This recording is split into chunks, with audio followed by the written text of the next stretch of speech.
Bonjour ou bonsoir à tous, selon votre fuseau horaire, et bienvenue à ce webinaire organisé par COPAX, Conscience congolaise pour la paix. Je m'appelle Edgar Ngawala et je suis le modérateur. Pour ceux qui se joignent à nous pour la première fois, COPAX est un organisme qui regroupe un vaste réseau d'artisans de paix qui travaillent ensemble pour construire la paix par la justice afin de mettre fin à l'impunité en RDC. Si vous souhaitez vous engager et ainsi répondre à l'appel de notre personnalité de référence, à savoir le docteur Mukwege, je vous demanderai de pouvoir aller sur notre site internet pour vous inscrire. C'est copax.org et vous cliquez sur adhérent, ou adhésion, je m'excuse. Alors, eu égard aux échéances électorales à venir, en tant que citoyens congolais, nous sommes appelés à réfléchir sur ce que nous voulons pour une RDC meilleure demain.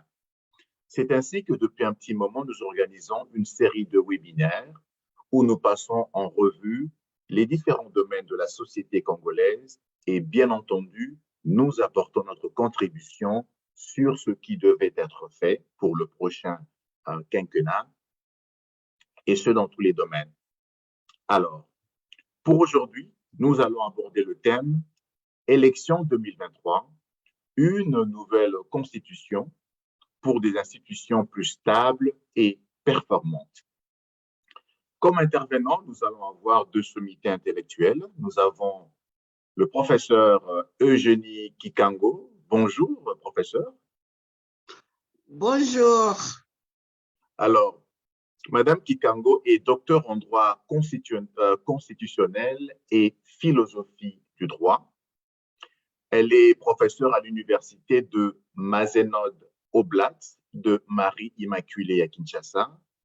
Elle est membre fondateur du Centre des droits humains à l'université Loyola du Congo en RD, Congo. Et bien entendu, elle est membre COPAX en République sud-africaine.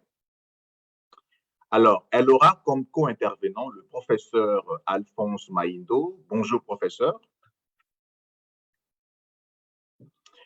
Alors, j'espère qu'il est là.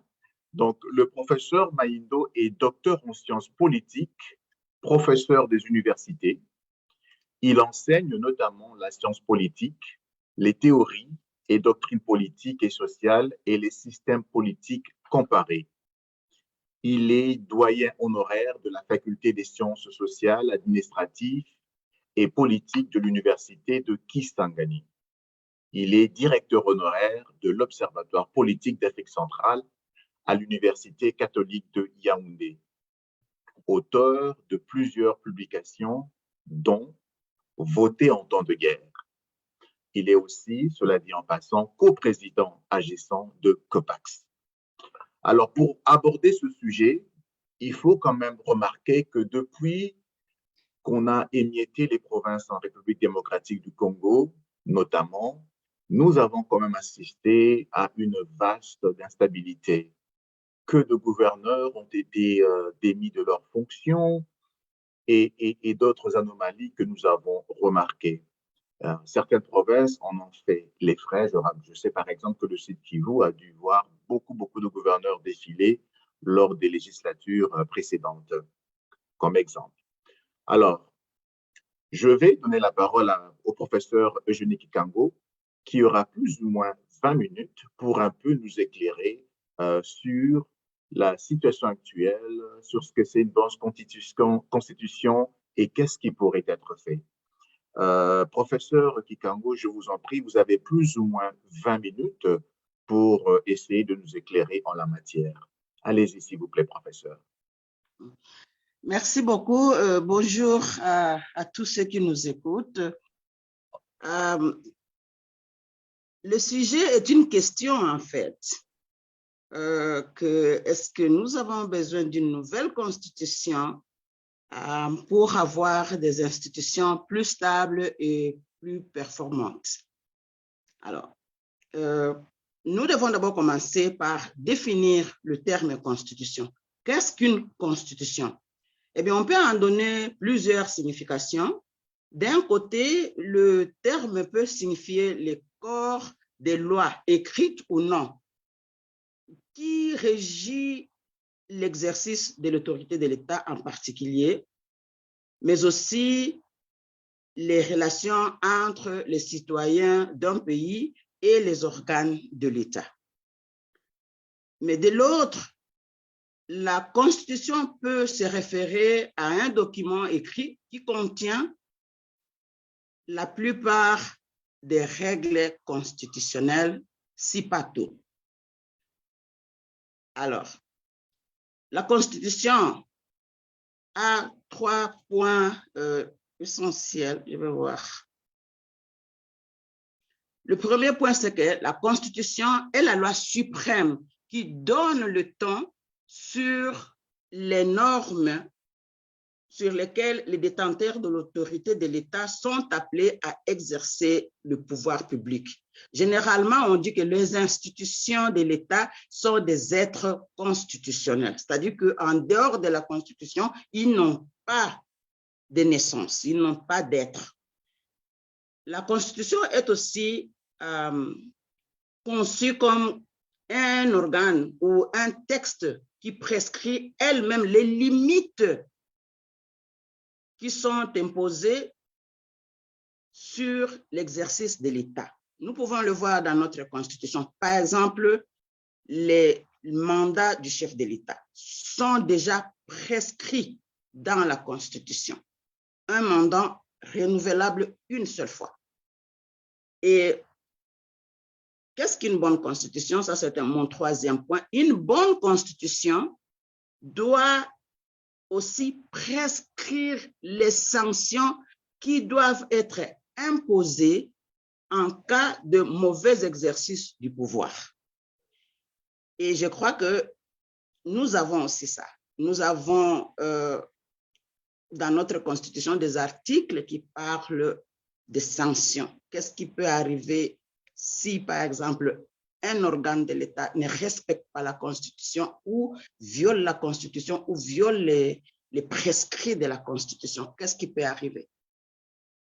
Alors, pour que nous puissions maintenant comprendre si nous, en République démocratique du Congo, nous avons besoin d'une nouvelle Constitution, j'ai préféré donner une classification des constitutions. Quelles sont les différentes sortes de constitutions? La première, c'est qu'il y a des constitutions qu'on appelle flexibles et des constitutions qu'on appelle inflexibles. Une constitution flexible, c'est celle qu'on peut amender à n'importe quel moment et qui fait que on peut la réviser, voilà le terme. On peut la réviser n'importe quand et ça ne poserait pas de problème et il n'y a pas une procédure prescrite pour dire ça c'est la voie que nous allons suivre pour réviser la Constitution. Mais la Constitution qui est dite inflexible, c'est celle qui a une procédure à suivre et aussi un seuil qu'on ne peut pas dépasser pour réviser ou amender la Constitution.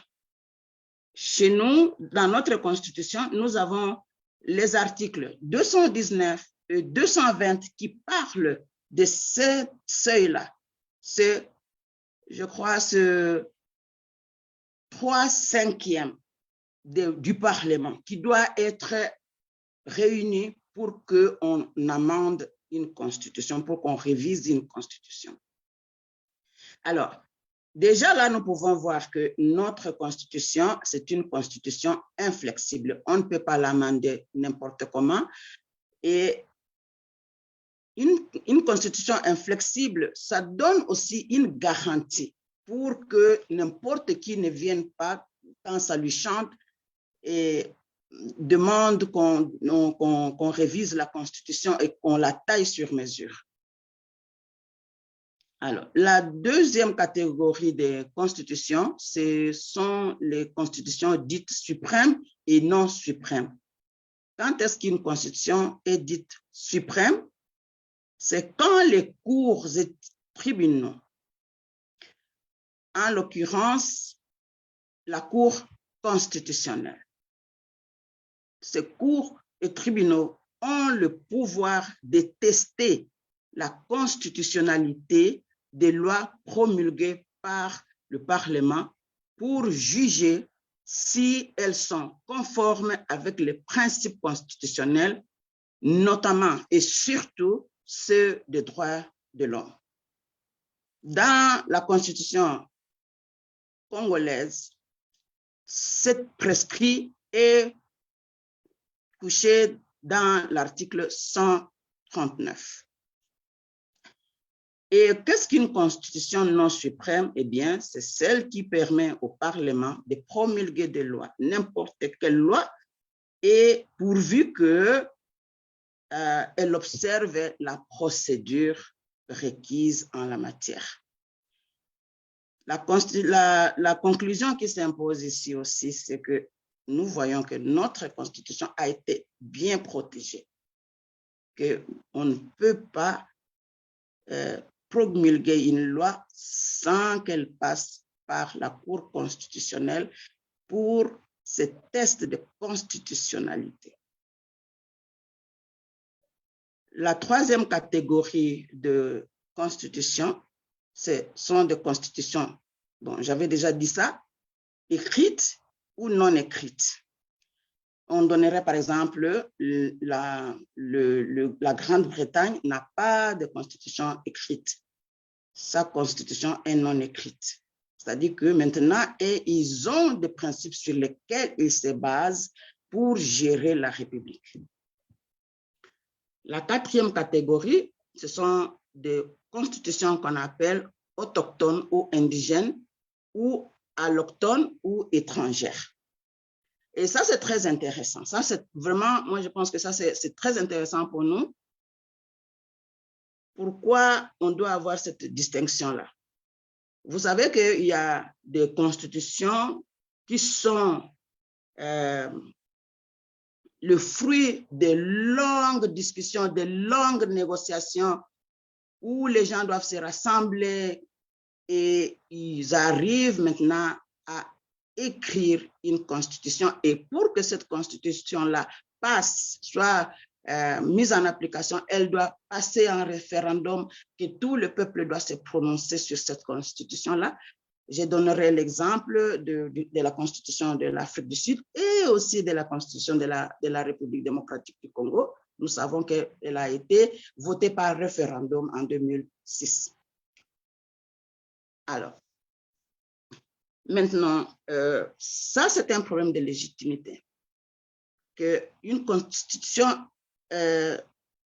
autochtone, indigène, ou une constitution qui a été prise à l'étranger et qui a été imposée, joue sur la question de la légitimité pour le peuple qu'elle gouverne.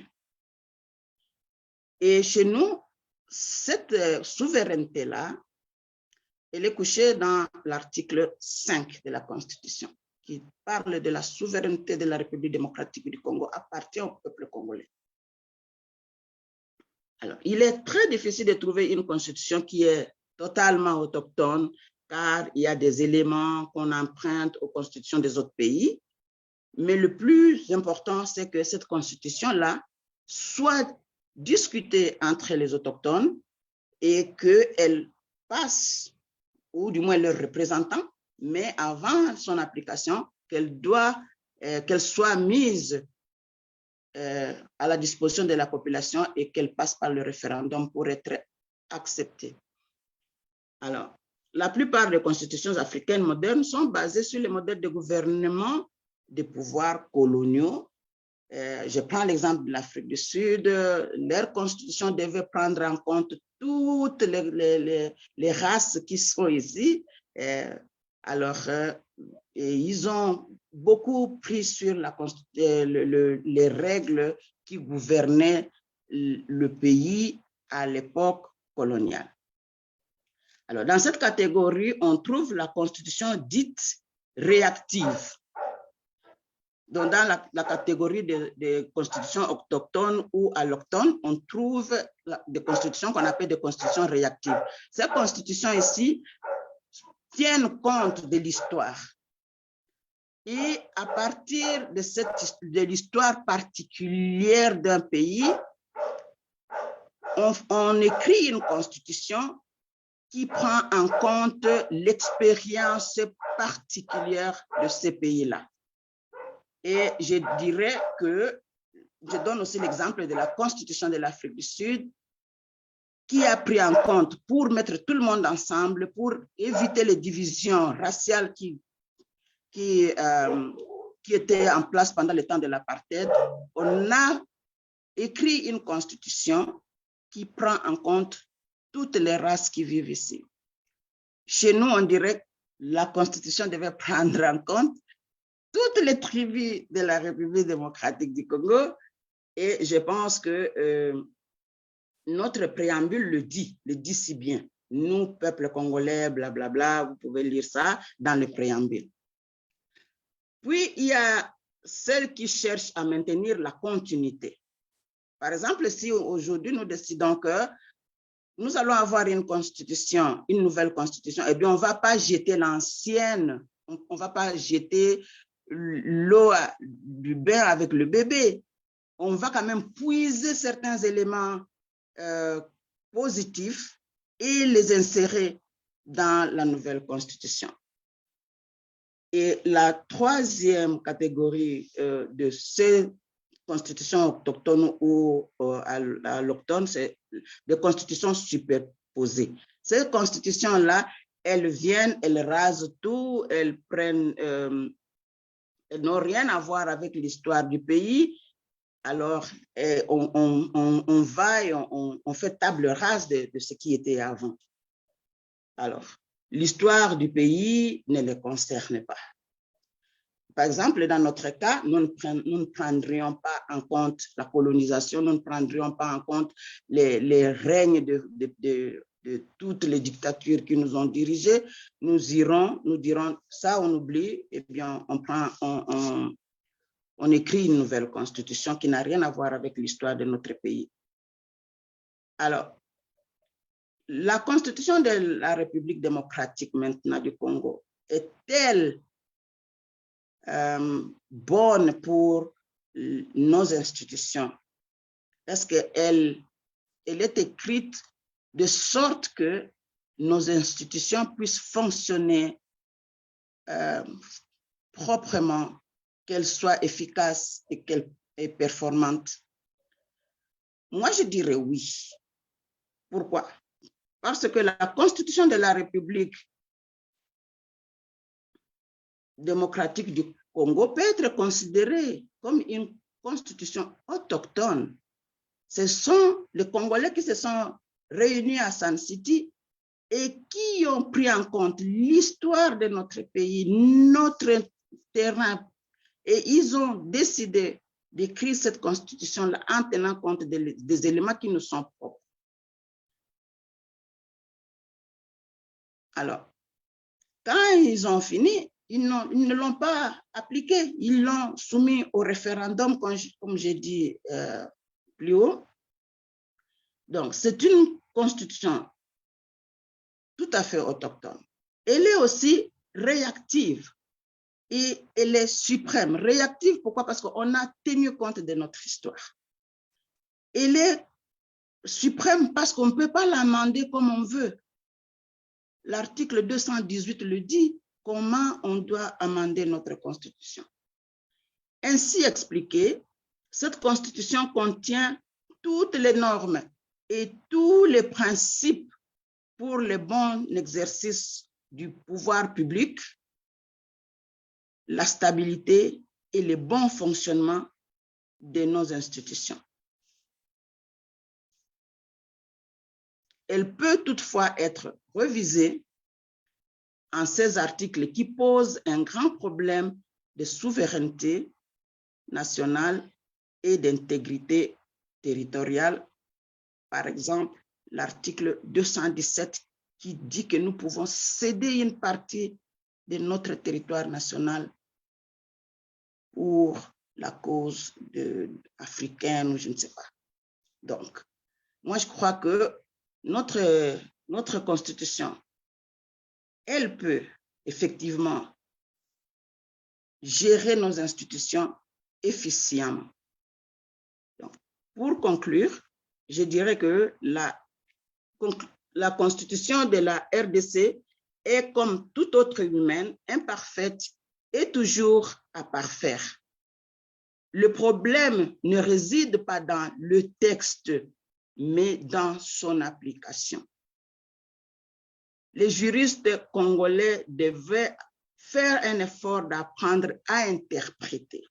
Pourquoi je dis ça? Parce qu'il y a quelques années avant les élections de 2018, on a donné à Kabila 2 autres années comme ça, de 2016 à 2018, parce qu'il y a des juristes, des constitutionnalistes qui ont dit que l'article qui parle du mandat du président de la République dit que le président de la République reste en place jusqu'à l'installation d'un nouveau président. Mais ils ont oublié qu'il y avait un préalable, qu'il faut d'abord qu'on organise les élections, qu'un président soit élu et que finalement l'autre là vienne remplacer celui qui est en fonction. Et voilà que M. Kabila s'est tapé 2 années comme ça, parce que nos juristes n'ont pas bien interprété les dispositions de la Constitution.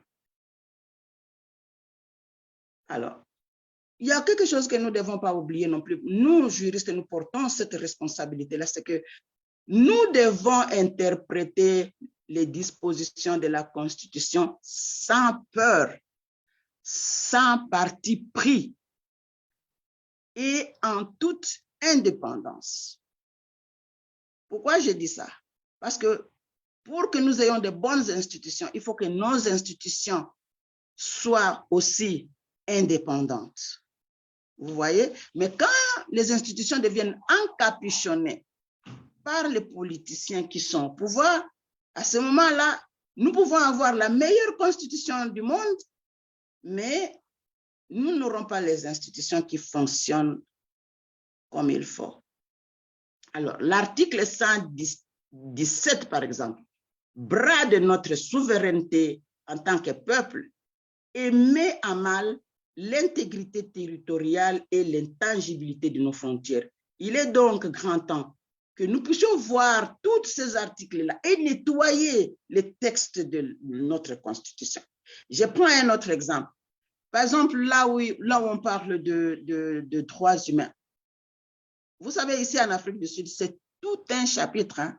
On appelle ça des Bill of Rights.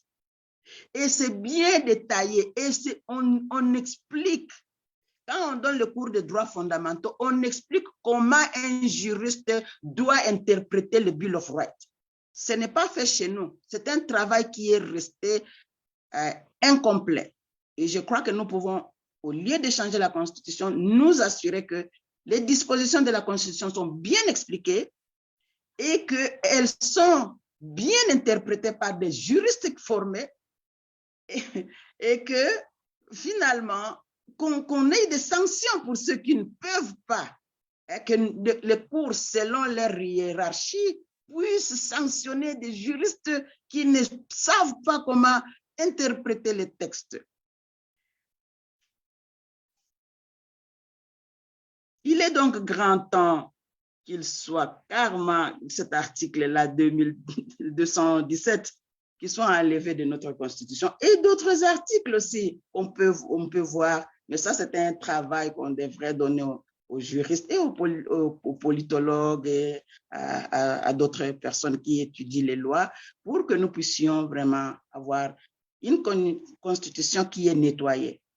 Alors, mon point de vue personnel serait que nous n'avons pas besoin d'une nouvelle Constitution. Nous avons besoin que les gens appliquent la Constitution, mais que certains textes qui posent problème soient soit abrogés, soit nettoyé et réécrit. Je vous remercie.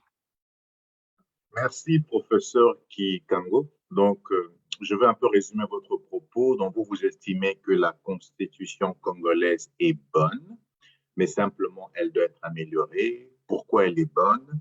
Parce que non seulement c'est la loi suprême, mais c'est une Constitution qui est non flexible. Ça veut dire qu'on ne peut pas l'amender à tout moment. C'est une Constitution qui est suprême. C'est une Constitution qui est indigène, à savoir rédigée par les Congolais eux-mêmes, qui prend en compte leur histoire. Et aussi, cette Constitution, le problème qui se pose, c'est plus l'interprétation de la loi par les juristes qui, j'imagine, sont inféodés ou qui ont peur, c'est selon.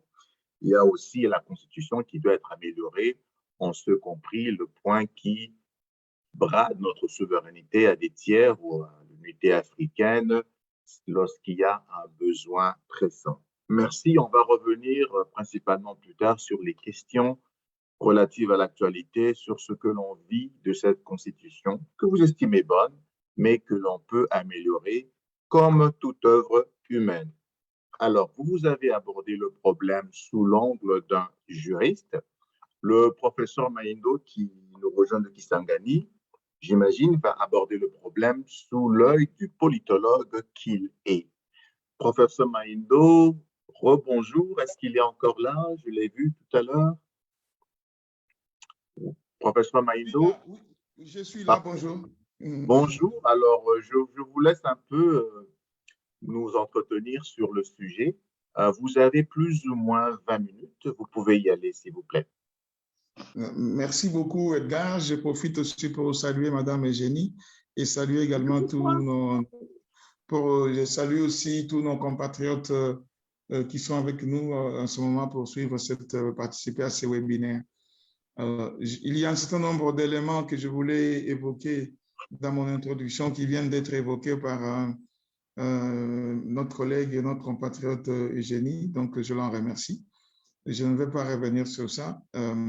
Alors, je voudrais simplement reprendre, si vous voulez, pour moi, ce que c'est qu'une constitution, pour qu'on comprenne mieux pourquoi je vais développer les raisonnements sur lesquels je vais m'appuyer. Et mon raisonnement, c'est que il n'y a pas il n'y a pas de mauvais textes, il ne peut pas avoir de mauvaises constitutions. C'est simplement question de connaître son âme, son état d'esprit, sa mystique et de l'appliquer. Et c'est comme ça que vous avez un pays comme les États-Unis qui ont une constitution séculaire et qui n'ont jamais changé. Ils ont fait quelques amendements, mais ils n'ont jamais modifié changé de constitution. Alors que nous, Congo, on a déjà changé plusieurs fois de constitution. Et les problèmes demeurent entiers.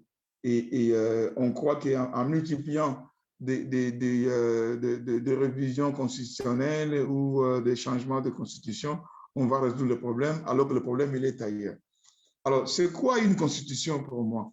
Une constitution, je ne suis pas juriste, c'est pour ça que je ne vais pas reprendre, si vous voulez, les définitions juridiques. Je pense que pour moi, une constitution, si je reprenais ce que disent les juristes, c'est une loi fondamentale. Et ça signifie que c'est la loi essentielle et qui fixe l'organisation et le fonctionnement de l'État ou d'un ensemble d'États. Et donc, une constitution, c'est fondamentalement 3 éléments. Il y a donc les règles, il y a les institutions et il y a une âme, ou si vous voulez, un esprit, ou une vision du monde, une philosophie ou une mystique, si on peut dire ça comme ça. Et donc, si l'on veut bien comprendre une constitution, il faut se mettre ça à l'esprit, que l'on a en place des règles qui organisent les rapports entre les institutions, qui organise les institutions et leurs rapports entre eux, et qu'il y a une âme qui traverse tout ça. Et donc, il faut connaître cette âme. Si on connaît cette âme, alors on peut bien appliquer ces règles, alors on peut bien animer ces institutions-là. Et donc, si on a cette mystique de la Constitution, en ce moment-là, on va l'appliquer et même dans l'application, on se rendra compte qu'il y a des adaptations et des aménagements qu'il faut faire pour conformer, pour rester toujours dans l'esprit, dans la mystique de cette Constitution-là. Et c'est ce que disait d'ailleurs, c'est ce qu'avait d'ailleurs rappelé à juste titre le général de Gaulle, Charles de Gaulle, qui est à l'origine de la Constitution française de 1958 et qui est presque celui que nous avons aujourd'hui, donc la 5e République française.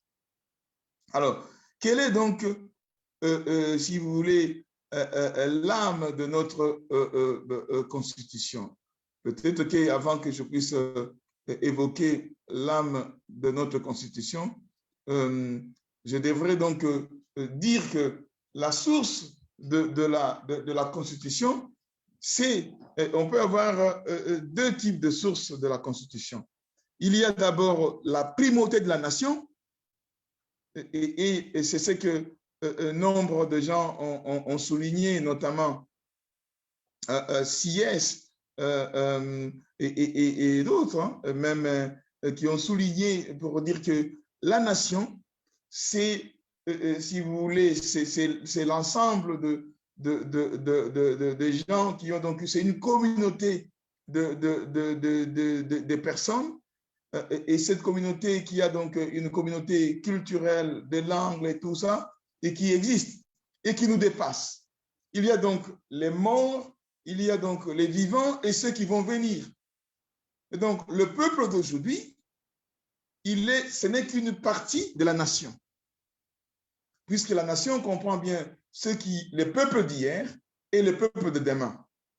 Alors, donc, les tiers d'aujourd'hui ne peuvent pas nuire à ceux qui vont venir demain, ne peut pas déshonorer ceux qui étaient là hier en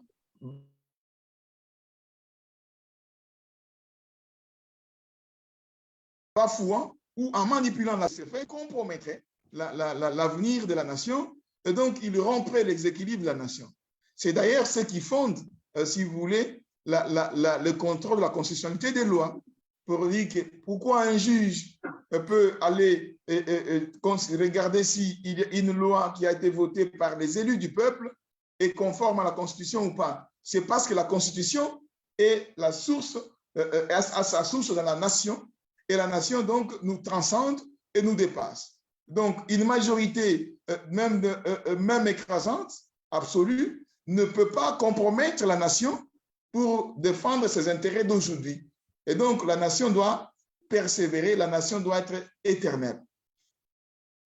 Et donc, ça, c'est la source principale de la Constitution et qui explique pourquoi on ne peut pas, on ne peut pas modifier la Constitution comme on veut et on doit préserver cet esprit puisque la nation, c'est immatériel, c'est un esprit, c'est une âme, c'est le vouloir vivre ensemble. Et donc, si on comprend ça, que l'on doit vivre ensemble, donc on ne peut pas faire des révisions ou des modifications de la Constitution qui vont compromettre ce vouloir vivre ensemble, cet esprit, cette mystique de l'unité nationale. Alors, deuxième source, c'est donc le pouvoir constituant. Et c'est là que Sieyès aussi reconnaît que l'ensemble des citoyens a donc le droit de régler son gouvernement.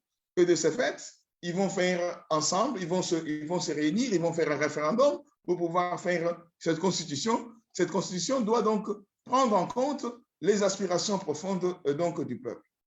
Et maintenant, pour revenir à notre constitution à nous, si on veut trouver l'âme qui guide notre constitution d'aujourd'hui, il faut aller dans l'exposé des motifs de la constitution que nous avons aujourd'hui et qui nous rappelle les fondamentaux de notre constitution. Il s'agit ici de s'assurer que nous allons avoir en place, si vous voulez, des institutions et des animateurs qui seront donc légitimes. Il s'agit donc ici de renforcer la légitimité. Et pour renforcer la légitimité, alors il faudrait donc qu'il n'y ait plus, si vous voulez, d'autoritarisme, de dictature. Il faudrait alors qu'il y ait des droits humains, des libertés fondamentales qui soient donc garanties. Il faudrait donc qu'il y ait pluralisme. Il faudrait donc qu'il y ait alternance. Il faudrait donc qu'on puisse avoir, si vous voulez, que plus personne ne puisse imposer un régime autoritaire, un monopartisme.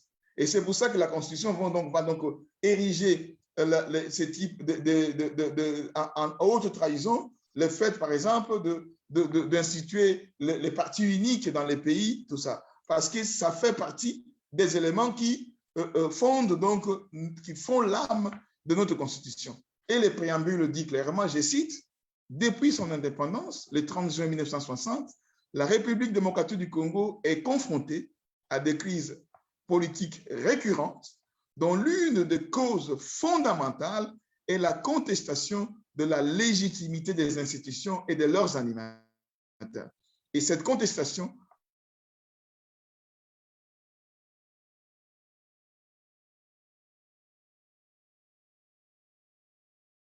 à 2003. La chronique de légitimité et de donner au pays toutes les chances de se reconstruire. Et donc, on a donc mis en place et on a écrit à partir de l'accord de Sun City, de Pretoria plutôt, de 2012, de 2002 plutôt, on a donc mis en place cette nouvelle constitution démocratique, voyez-vous, pour que les peuples puissent choisir souverainement ses dirigeants au terme des élections libres, transparentes, et, démocratiques et crédibles. Et donc ici, c'est une volonté politique qui est exprimée ici clairement, ce que nous devons avoir, la souveraineté revient au peuple et que le peuple doit décider de son destin et on doit éviter d'avoir des personnes qui s'imposent ou qui abusent du pouvoir. Alors, si on comprend cet état d'esprit, cette âme, alors on peut bien comprendre pourquoi les constituants a refusé qu'on puisse modifier certains articles de la Constitution pour les rendre rigides, notamment la forme démocratique et unitaire de la République, notamment en ce qui concerne aussi le pluralisme et tout ça. Donc, on ne peut pas modifier ça. En ce qui concerne aussi le nombre de mandats présidentiels, et on ne peut pas modifier ça. Et donc, même si on dit ça, si quelqu'un il est mal intentionné, c'est facile de jouer le coup, on peut le faire en 2 temps. On modifie d'abord l'article qui interdit la révision, et une fois qu'on a modifié ça, parce que ça, ce n'est pas interdit de modifier ça, alors il n'y a plus de verrou, et la deuxième étape, c'est la révision de ces articles qui sont dits verrouillés. Et donc, c'est une technique qui est connue par les politistes et les constitutionnalistes, que les gens peuvent contourner même les constitutions les plus rigides. Donc, la légitimité donc du pouvoir. Le pouvoir doit provenir donc du peuple. Alors, si le pouvoir doit revenir donc du peuple, on a compris que l'âme de notre constitution se trouve là, alors on peut donc légitimement se demander, faut-il alors revoir la Constitution ou pas? Et aujourd'hui, eh bien, alors pour revoir la Constitution, il faut se poser la question, quelle est la nécessité qu'est-ce qui est nécessaire pour qu'on puisse, qu'est-ce qui vaut l'intérêt de modifier la Constitution aujourd'hui? Quand j'entends les gens parler en disant, voilà, nous avons, le président de la République n'a pas assez de pouvoir et qu'il faut qu'on puisse renforcer son pouvoir, etc. Mais en fait, lorsque l'on dit que le président de la République n'a pas assez de pouvoir, il faut renforcer ses pouvoirs, on est en train de violer contre la mystique de la Constitution congolaise. La mystique de la Constitution congolaise, comme je l'ai dit tantôt, c'est qu'il faut éviter un pouvoir d'un homme hyper puissant et il faut éviter les partis uniques parce que c'est source de crise. Et après des années de dictature de Mobutu et des troubles qu'on a connus, donc on ne peut pas permettre ça. Voilà, donc, et là, voyez-vous, ça nous rappelle la nécessité, ça nous rappelle l'âme de la Constitution, donc on ne peut pas justifier cela en disant que le président n'a pas assez de pouvoir, donc il faut renforcer, puisque le président partage le pouvoir avec le gouvernement qui est dirigé par le Premier ministre, et que l'Assemblée a donc beaucoup de pouvoir, parce que l'Assemblée peut démettre le gouvernement, tout ça, etc. Donc, on veut changer carrément les lames de la Constitution, alors ce ne sera plus, si vous voulez, là, on va rompre le contrat social qui avait fait qu'on puisse avoir cette Constitution, qu'on puisse avoir les institutions qu'on a en place. Mais pour ça, ça demande alors, ce n'est pas un gouvernement, voyez-vous, qui est à la fin de son mandat, qui peut nous proposer ce type de changement, parce que là, on est dans les fondamentaux de notre pays.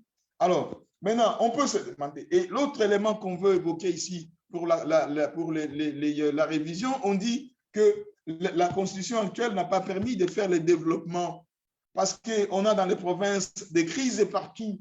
Et alors, il faut qu'on puisse nommer les gouverneurs de province par les chefs de l'État et qu'il n'y ait plus d'assemblée pour permettre aux autorités provinciales d'assurer le développement du pays, etc., de leur province et améliorer les conditions de vie. Mais là encore, c'est un faux argument et qui viole en même temps l'âme de la Constitution, qui viole notre mystique constitutionnelle. Pourquoi? Parce que la mystique constitutionnelle ici a voulu quoi? De dire, voilà, nous avons eu pendant de longues années des régimes trop centralisateurs et qui n'ont pas permis le développement et qui ont concentré le pouvoir entre les mains d'une personne. On ne veut plus revenir sur ça. Alors, maintenant, il faut que le pouvoir se rapproche des administrés et des gouvernants. Il faut que le pouvoir vienne du peuple. Et donc, à quelque niveau que ce soit, au niveau des secteurs, au niveau de chefferies, au niveau de communes, au niveau des provinces, le peuple doit choisir ses gouvernants. Maintenant, si l'on veut donner au gouvernement, au président de la République, le pouvoir de nommer les commissaires des provinces, les commissaires de régions, alors on est en train de rompre, si vous voulez, de violer la vision du constituant congolais. On rompt la mystique, donc on trahit la mystique de notre constitution en ce moment-là. Donc on passe à côté, puisqu'alors on va retirer au peuple sa souveraineté, etc. Mais le vrai problème du sous-développement que nous connaissons, le fait que les institutions ne permettent pas le développement, il est à voir ailleurs. Comment sont désignés les gens qui sont donc dans les assemblées? On n'écoute pas le peuple. Quand le peuple s'exprime à travers les élections, ces élections, ces suffrages ne sont pas pris en compte. Et donc, on nomme les gens plutôt que d'écouter les expressions populaires. Alors, on ne peut pas accuser la Constitution d'être inadaptée à cause de la non-application, du non-respect des règles, du non-conformisme à la mystique, à la vision, à la philosophie de la Constitution. Donc, s'il y a une révision qu'il faut faire, s'il y a un changement qui mérite vraiment l'attention, c'est le changement de l'homme congolais. C'est le dirigeant politique congolais qui doit être révisé et non pas la Constitution. Parce que c'est l'homme congolais qui est à la base de tous les problèmes. Il n'applique pas les règles qui sont mises en place. Les provinces, il est prévu que les provinces, dans la Constitution, il est prévu que les provinces puissent avoir la partie. Donc, il y a une clé de répartition dans la Constitution de 40% pour les 40%, 40-60%. Donc, vous avez donc les recettes qui doivent être 40% pour le gouvernement central et 60% pour si vous voulez, 40% pour les provinces et 60% pour le gouvernement central. Mais cette répartition n'est jamais faite. Et donc, le gouvernement central fait quelques rétrocessions, mais qui sont occasionnelles. Et comment voulez-vous que l'on puisse dire que la Constitution est donc surannée, doit être revue, alors qu'on n'applique pas les dispositions qui sont prévues? On a prévu une caisse de péréquation. La caisse de péréquation visait à faire quoi? Que lorsque il y a donc on a des provinces qui n'ont pas le même niveau de recettes, alors la caisse ici pourrait donc combler pour aider celles qui n'ont pas assez de moyens, pour leur donner les moyens. Mais on n'a pas mis ça en place, ça ne fonctionne pas. Et donc, on veut dire que la Constitution doit être révisée parce qu'on n'arrive pas à développer les pays, nos provinces, à avoir des routes et tout ça à cause de la Constitution. Ce n'est pas la Constitution le problème, c'est l'homme politique congolais, c'est les citoyens congolais qui ne fait pas le contrôle citoyen, qui ne se révolte pas et qui ne fait pas son devoir de citoyen pour s'assurer que ceux qui sont en train d'exercer le pouvoir le font donc dans le sens de réaliser, si vous voulez, ses intérêts à lui. Voilà, si vous voulez, ce que moi, je peux dire en ce qui concerne donc cette Constitution. Donc, en fait, pour me résumer, la Constitution congolaise, c'est l'une des meilleures constitutions que nous ayons jamais eues. C'est l'une des meilleures constitutions du monde. On n'a rien à envier à d'autres constitutions, qu'il s'agisse de la Constitution de la France ou de la Belgique et tout ça. On n'a rien à envier à ces constitutions.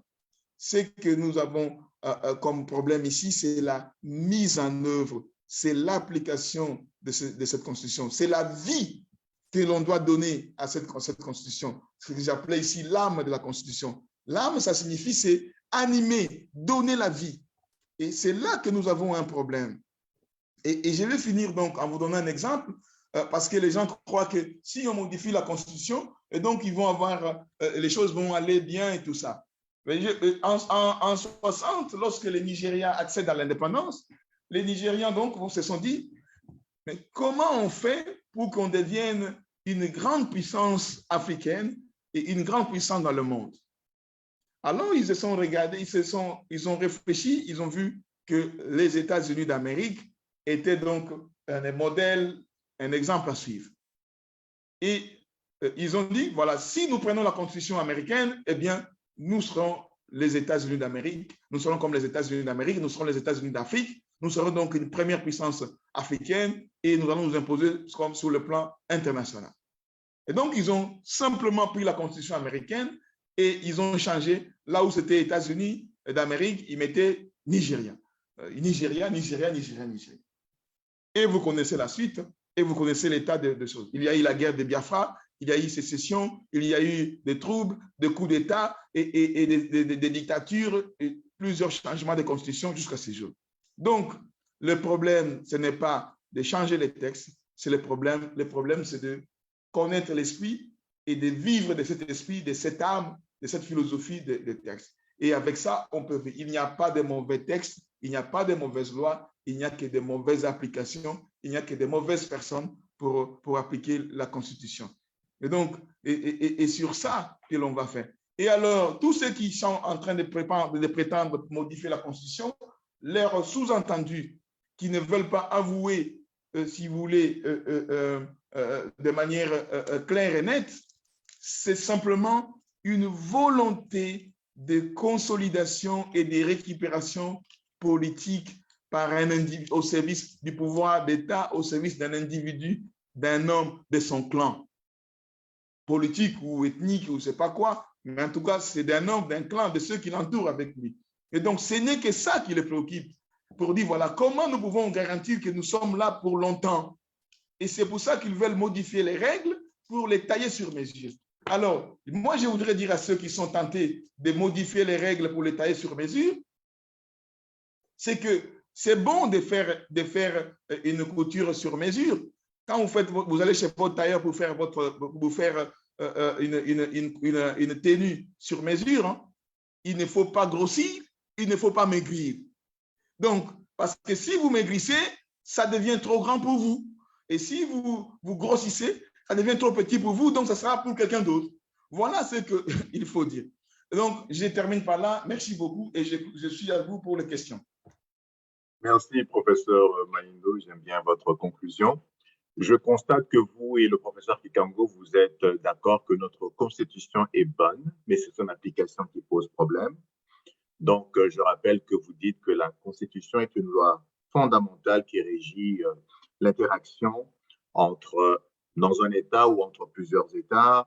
Elle est composée des règles, des institutions et d'une mystique ou de l'âme de la Constitution. Alors, la source de la Constitution, la nôtre du moins, c'est la primauté de la nation. Et l'âme de notre Constitution se retrouve dans son préambule, à savoir la légitimité, je m'excuse, des institutions. Alors, on va passer aux questions, et il y en a. Oui, il y en a. Je vais commencer par le mien, si vous me permettez. La première question, je l'adresse au professeur Kikango. Vous semblez dire que la Constitution est bonne, mais il faut l'améliorer, etc. Ma question est la suivante. La Constitution actuelle consacre 26 provinces, si je ne me trompe pas. Malheureusement, nous constatons que ces provinces ne sont pas viables, que ce soit politiquement ou économiquement. Alors, ne pensez-vous pas qu'en la matière, la Constitution est allée un peu trop vite en besogne? Ça, c'est la question pour vous. Et pour le professeur Maindo, vous l'avez dit à raison que notre problème au Congo, c'est le plus grand problème, on va dire, c'est la légitimité non seulement des institutions, mais aussi de leurs acteurs surtout. Le problème que je me pose alors, professeur, c'est que nous avons eu des élections. Certains diront qu'ils ont été bons, certains diront qu'ils ont été mauvais, mais nous avons eu des élections. Et nous sommes, je pense, au 4e cycle électoral. Comment pouvons-nous avoir des dirigeants légitimes dans un processus autre qu'électoral, d'autant plus qu'on en a déjà eu 3? Est-ce que c'est la manière dont nous organisons des élections qui posent problème? Est-ce qu'il y a manipulation? J'aimerais bien avoir votre sentiment, parce que de mon point de vue, les élections, et nous sommes au 4e cycle, devaient avoir résolu ce problème. Or, nous en parlons encore aujourd'hui. Comment avoir des institutions légitimes? Donc, on commence par ces deux questions et je vais poser les autres questions de l'auditoire plus tard. Madame Kikango, allez-y, s'il vous plaît. Oui, merci beaucoup, modérateur. Les 26 provinces, en fait, sont nées de la décentralisation, du projet de la décentralisation, qui est un projet constitutionnel. Alors, qu'est-ce qui s'est passé à ce moment-là? C'est un peu comme en ce moment ici où notre frère, notre grand frère, le professeur Ndaïwel, est en train de proposer la révision de la Constitution. C'était juste quand, en fait, qu'est-ce qui s'est passé? On a fait traîner ce projet-là de la décentralisation pendant longtemps. Et en 2016, en 2015, ils ont commencé maintenant, Kabila a demandé qu'on devait y aller et qu'on devait y aller à ce moment-là.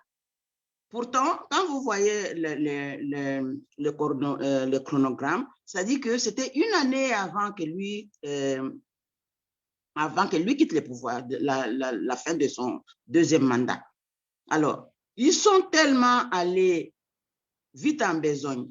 Et comme Prof Mahindo a dit, il n'y avait pas des infrastructures, il n'y avait aucune infrastructure qui pouvait accueillir les nouvelles provinces. Mais on est quand même allé à cause du clientélisme, à cause du prébandisme, à cause de ces noyautages dont j'ai parlé des institutions, que alors le ministère des Affaires intérieures a décidé qu'on devait aller avec la décentralisation.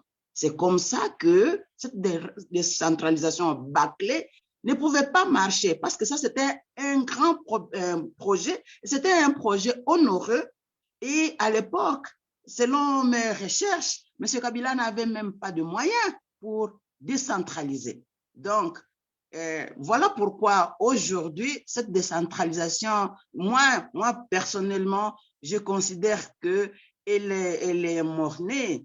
Elle est mornée parce que les institutions qu'on avait mises en place, comme disait le prof Mahindo encore, elles ne sont pas viables, il n'y a pas d'âme en elles, il n'y a que des institutions. Mais aussi, vous savez, quand on parle du clientélisme, c'est-à-dire qu'on donne des postes aux amis. Il fallait que les amis de M. Kabila occupent des postes. Alors, on a maintenant créé de nouvelles provinces et on a mis des amis là-bas, les clients. Alors, finalement, quand les élections sont arrivées, vous aviez vu que C'était ces gens-là qui étaient les chantres du troisième mandat de M. Kabila.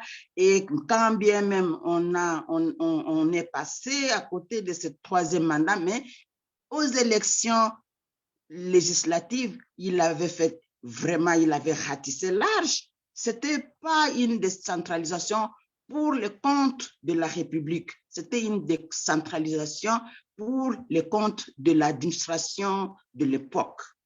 Et voilà pourquoi aujourd'hui, nous n'avons pas d'institutions provinciales viables et que ça ne marche pas. Il n'y a aucun projet, même pour le développement de ces provinces-là. Dernièrement, on me disait qu'il y a ces provinces-là qui n'ont même pas de bureaux.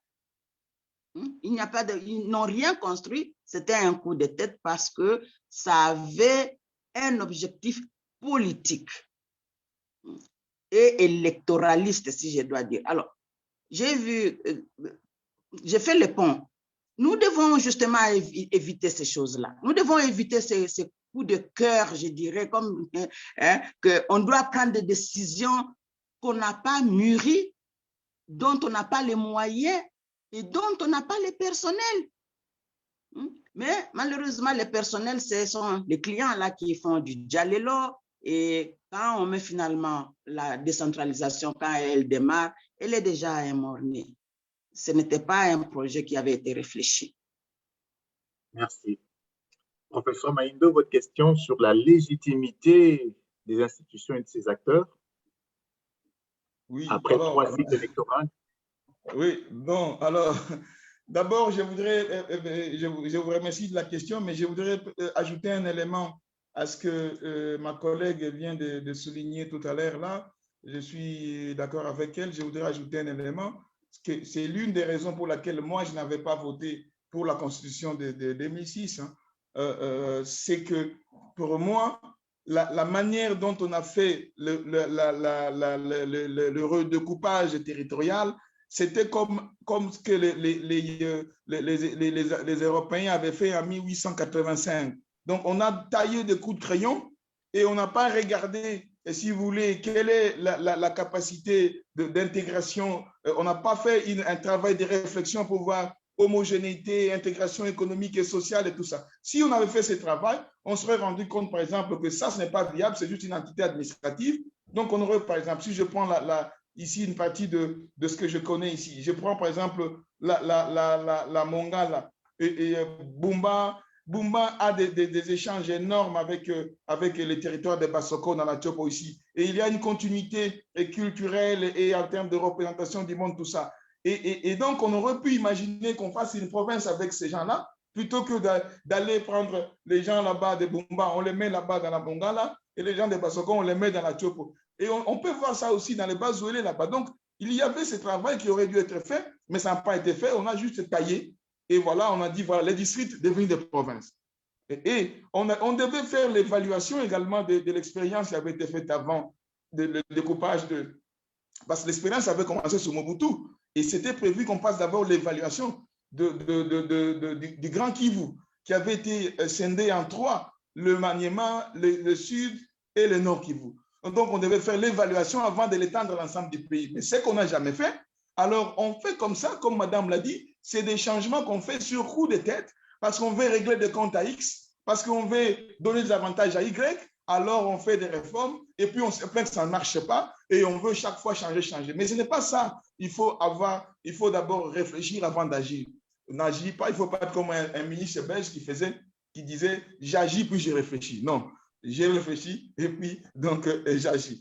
Alors maintenant, pour ce qui concerne la légitimité, vous voyez, le problème du Congo et de notre pays, c'est que nous avons eu des élections, plusieurs élections, et les élections, ça ne veut pas dire qu'on a la démocratie et qu'on a la légitimité. Vous voyez, si je prends l'exemple de 2018. 2018, nous avons donc des élections. On multiplie des obstacles sur le chemin de l'opposition par les hommes de Kabila, tout ça, et qui veulent imposer leur homme. Malheureusement, la dynamique politique de l'époque, la population votent massivement pour le candidat de l'opposition, en l'occurrence de Lamuka. Et on connaît les résultats. Le candidat de Kabila, il a échoué, il vient en deuxième position. Mais Kabila a le choix soit de passer en force, soit de nommer quelqu'un soit de prendre la personne qui est venue en tête, le candidat de Lamuka, Martin Fayoulou, mais il ne fait ni l'un ni l'autre. Il décide de prendre une troisième voie et c'est ce qu'on a là aujourd'hui. Il essaie de faire un truc pour mettre en place ça. Et c'est la seule fois qu'on voit une élection qui s'est faite. On n'a jamais publié les résultats. On ne connaît pas les statistiques et tout ça. Si vous cherchez aujourd'hui, pour nous, chercheurs en sciences politiques qui nous intéressons aux élections, il n'y a pas de chiffres. Vous ne savez pas dans telle situation il y a eu tout ça. Il n'y a aucune base de données.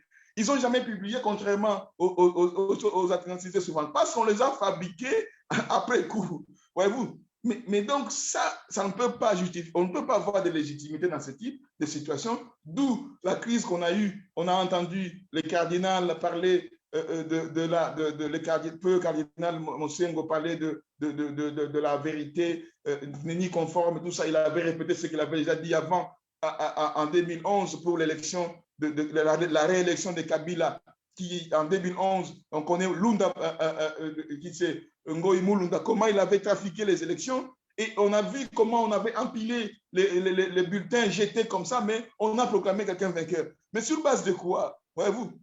Et ça ne peut pas être une légitimité, puisque vous n'avez pas l'adhésion, les gens ne veulent pas de vous. Et c'est ce qu'on nous prépare encore aujourd'hui.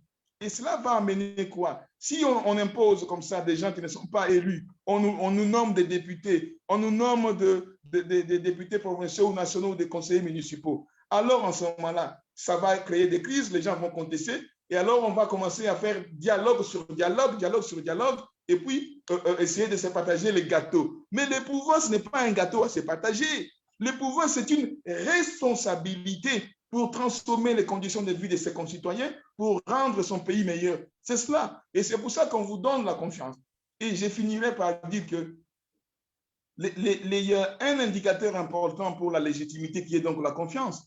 C'est ce que moi, pourquoi j'aime beaucoup le général de Gaulle. Lui, il disait ceci: entre la légalité et la légitimité, il vaut mieux la légitimité. La légalité, c'est que il y a un texte qui vous met en place et tout ça. Et à chaque fois qu'il prenait des décisions, il se référait aux gens. Il faisait donc des référendums comme des plébiscites pour toutes les décisions importantes qu'il voulait prendre. Et comme ça, il savait que le peuple continuait à adhérer en lui ou pas. Et le jour où le peuple français, en 67, il a proposé un référendum, le peuple français a dit non à ce référendum, il a tiré la conclusion, il a démissionné, il est parti. Il a dit que je n'ai plus la confiance du peuple, je n'ai plus la légitimité, donc je m'en vais, même si mon mandat n'est pas encore terminé. Voilà ce que c'est qu'un homme d'État qui ne cherche pas à s'accrocher au pouvoir, à multiplier des combines pour conserver le pouvoir ou pour le conquérir. Voilà ce que je peux donner comme élément de réponse. Merci. Merci, professeur Maindo. Alors, je vais prendre les questions du public. La première, nos intervenants peuvent-ils commenter la proposition de révision de la Constitution faite par le professeur Naïwel, notamment celle relative au mandat présidentiel unique de 9 ans, commentaires sur la forme, opportunités quant au contexte temporel de la proposition et sur le fond. Donc, commenter le fond et la forme, donc l'opportunité du contexte, et le fond, est-ce susceptible d'apporter un vrai plus? Donc, ça, c'est la première question. Allez-y, si vous voulez bien, chacun d'entre vous pourrait développer la question pendant 5 minutes maximum. On va commencer par le professeur Maindo, votre commentaire, et ensuite on va donner la parole à Madame Kikango.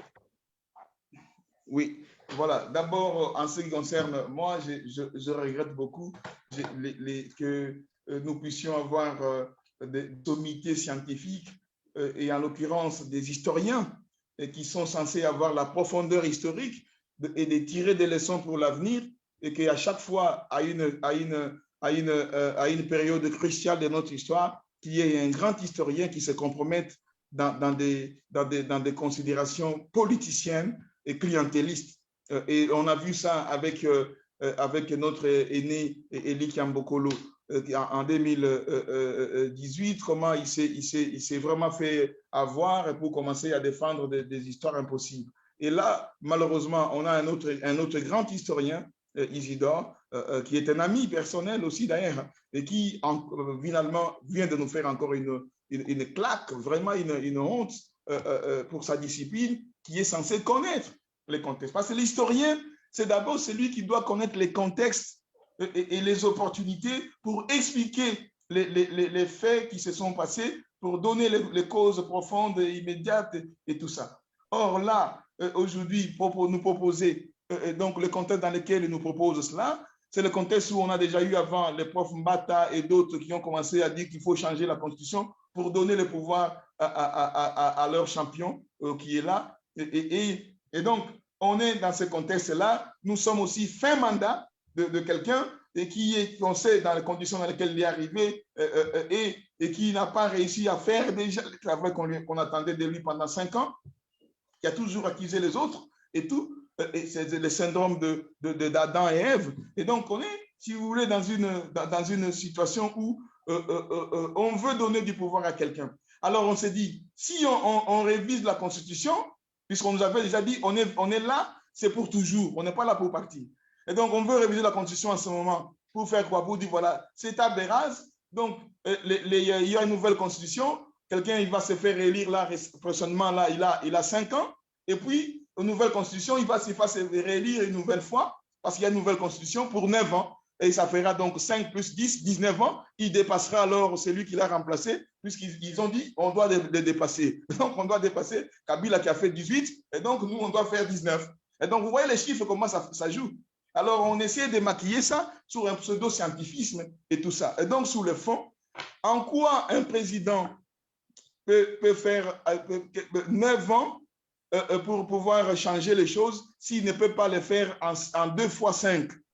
Voyez-vous, vous avez 10 ans, vous n'arrivez pas à faire quelque chose et vous pensez qu'en 9 ans, vous ferez quelque chose.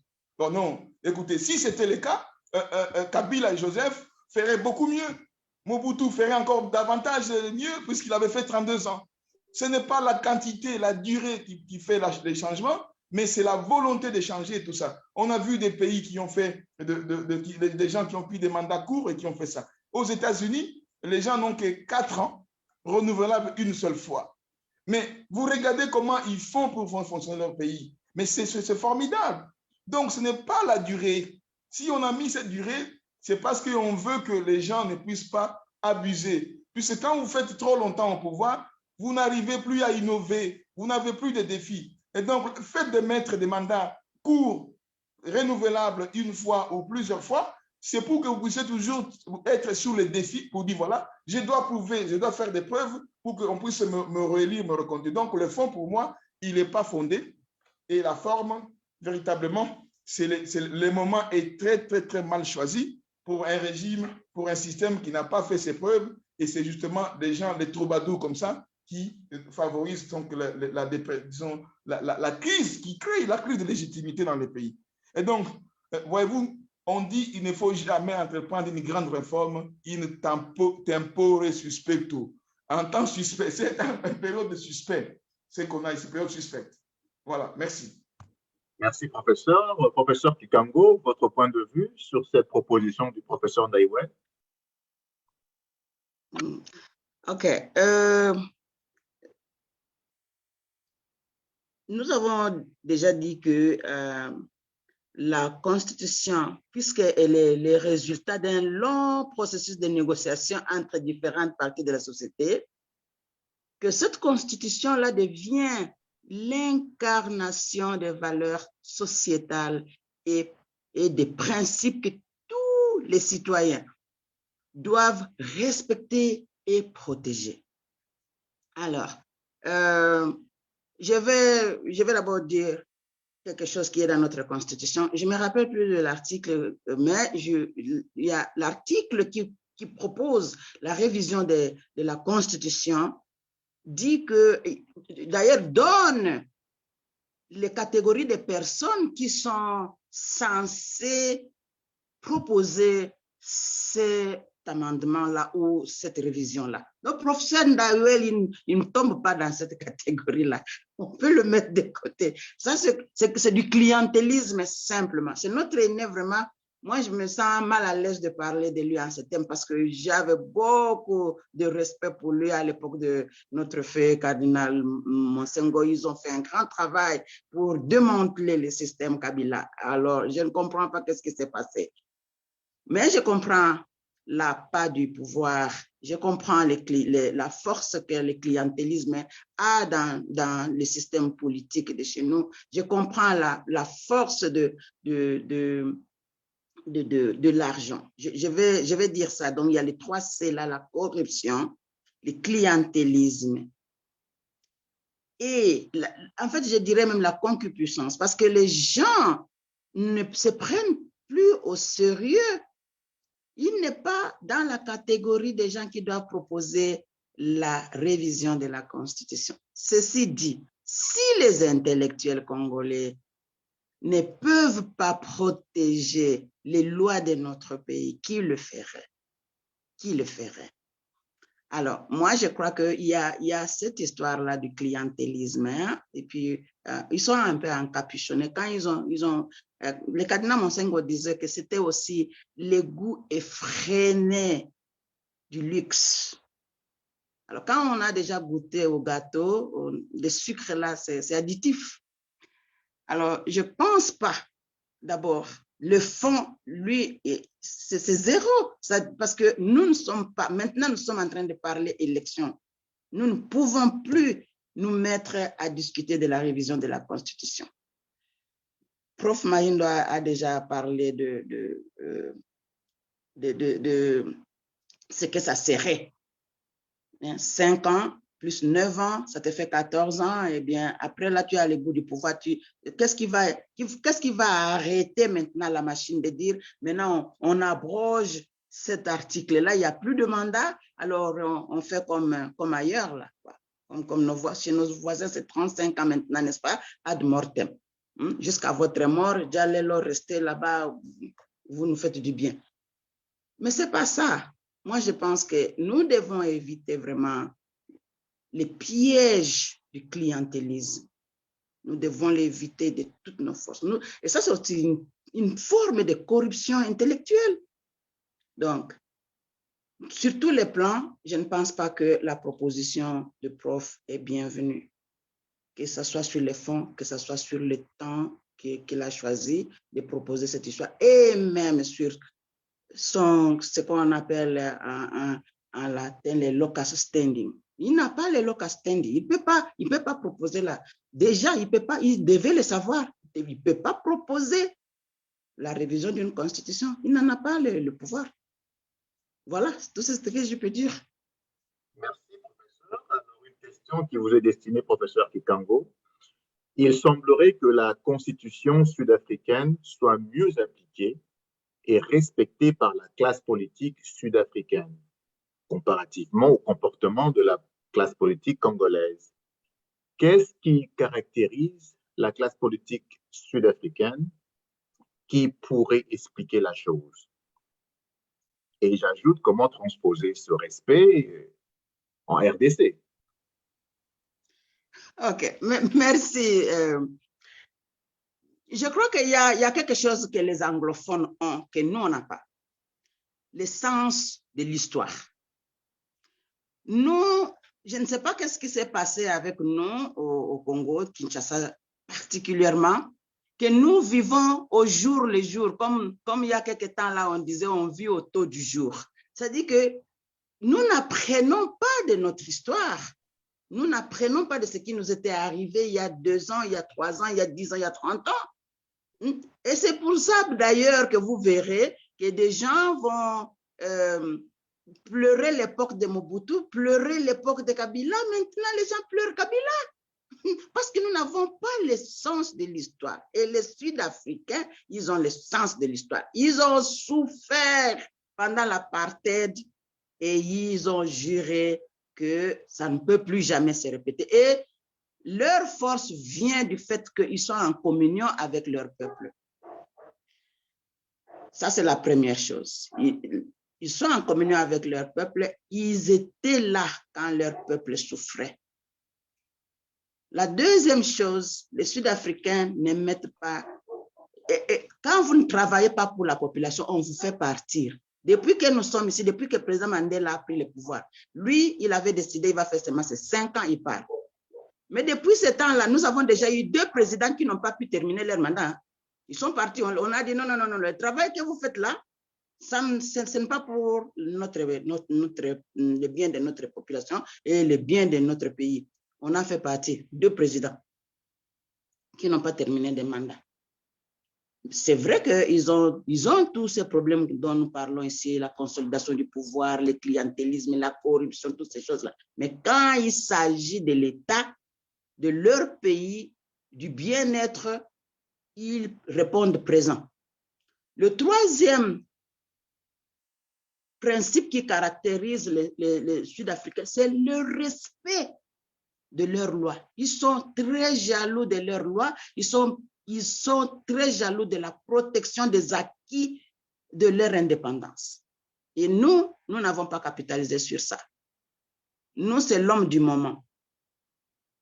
Et je pense que chez nous, il y a aussi un grand problème que le président a. Quand on dit que le président n'a pas de pouvoir chez nous, moi, je trouve que c'est une blague. Le gars est un demi-dieu, si ce n'est pas déjà Zeus lui-même. Si c'est Zeus, si c'est qui. Hein? Donc, chez nous, il y a cette histoire où quand quelqu'un prend le pouvoir, c'est fini. Tout le monde doit faire avec César. Mais ici, ce n'est pas comme ça. La preuve de ce respect de leur loi, de leur constitution, vous voyez, l'ancien président Zuma, il est encore devant la barre hein, pour corruption, pour d'autres histoires. Il avait déjà été devant la barre pour viol. Chez nous, on n'oserait pas. Qui va oser?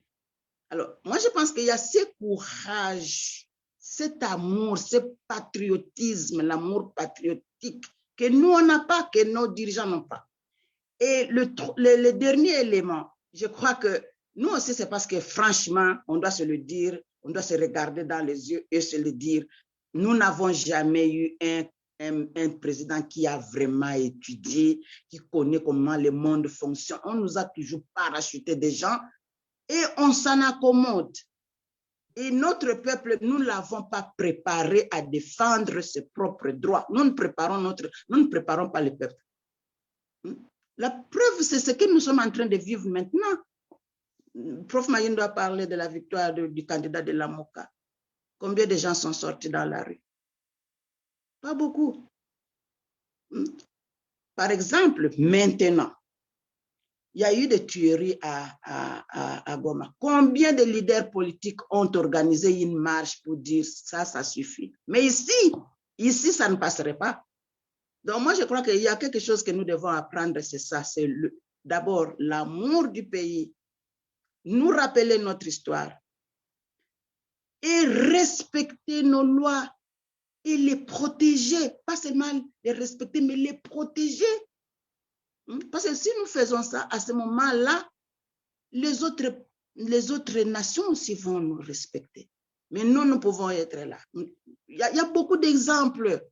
Quelqu'un décide, par exemple, d'amener les gens des autres nations venir se battre sur notre terre sans avoir l'aval de notre Parlement, alors que c'est ça la loi. Et notre Parlement est mieux. Comment les gens vont nous respecter? Et je pense que c'est ça, par exemple, ça ne passerait pas en Afrique du Sud.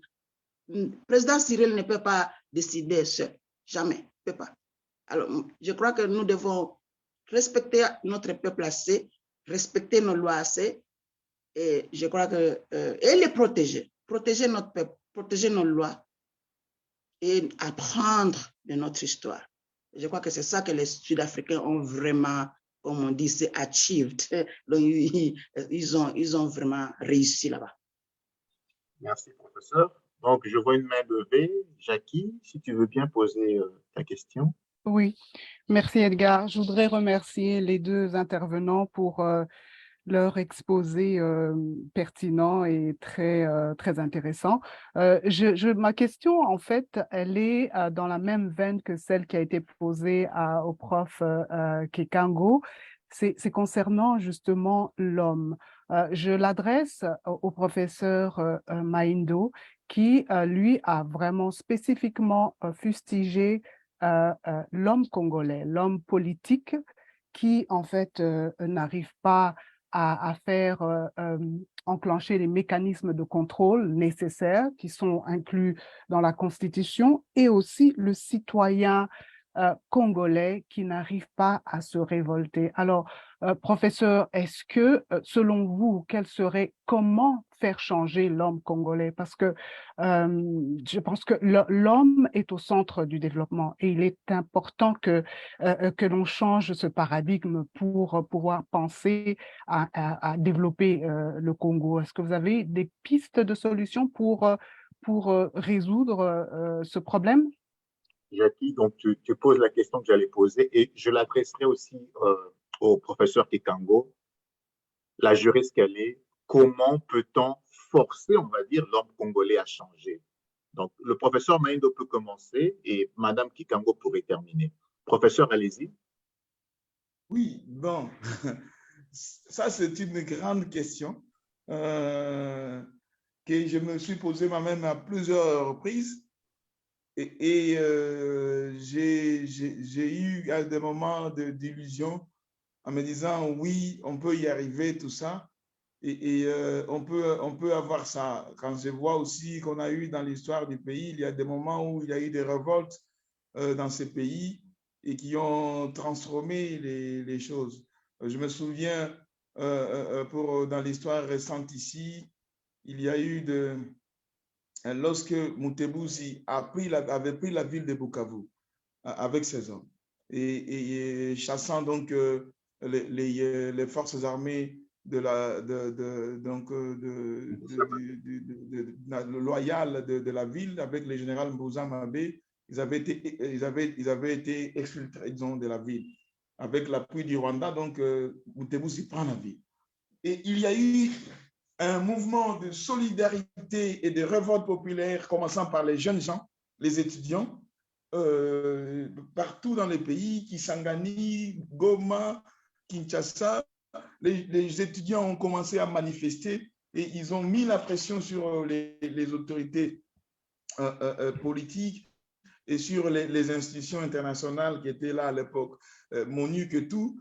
Et ça n'a pas traîné.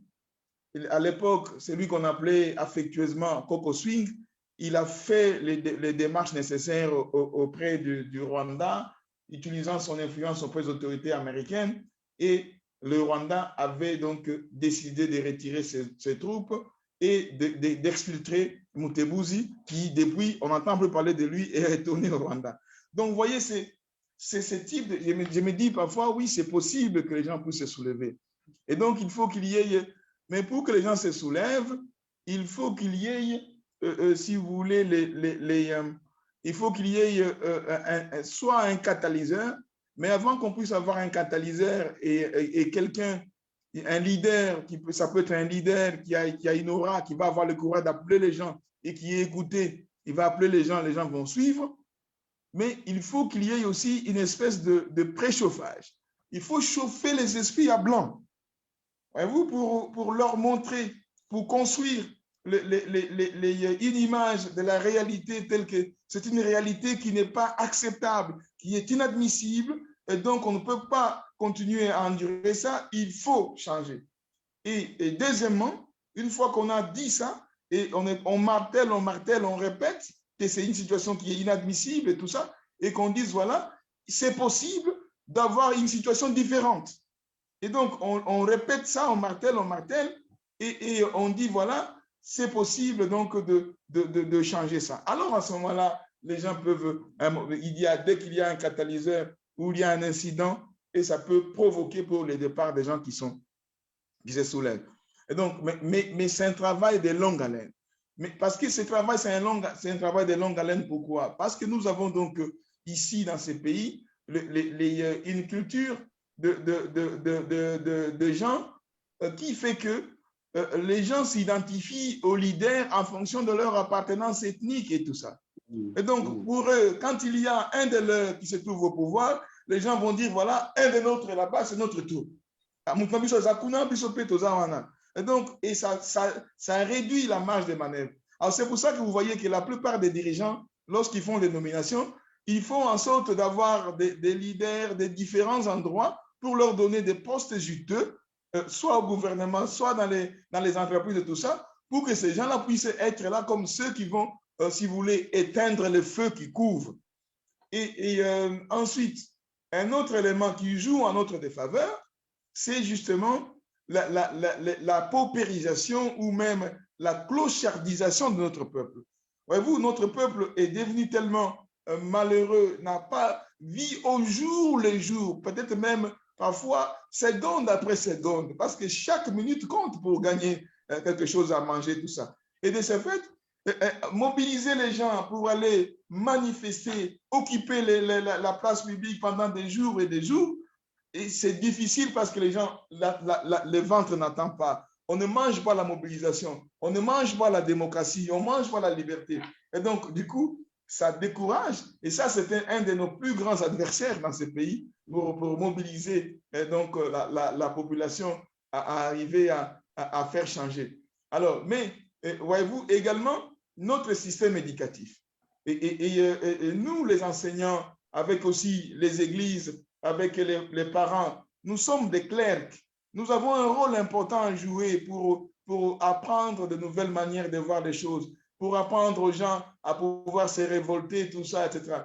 Mais malheureusement, notre système d'éducation, c'est un système qui, en fait, ne nous forme pas pour développer ce que Noam Chomsky appelle l'autodéfense intellectuelle.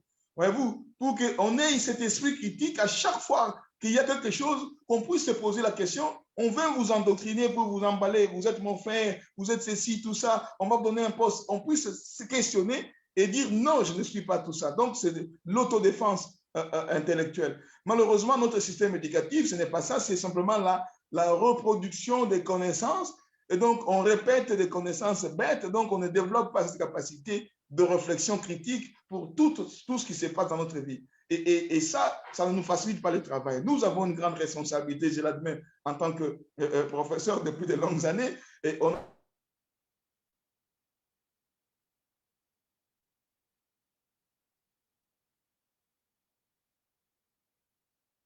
n'a pas réussi à modifier notre... Même sont en train de partir d'un mouvement à un autre. Les mêmes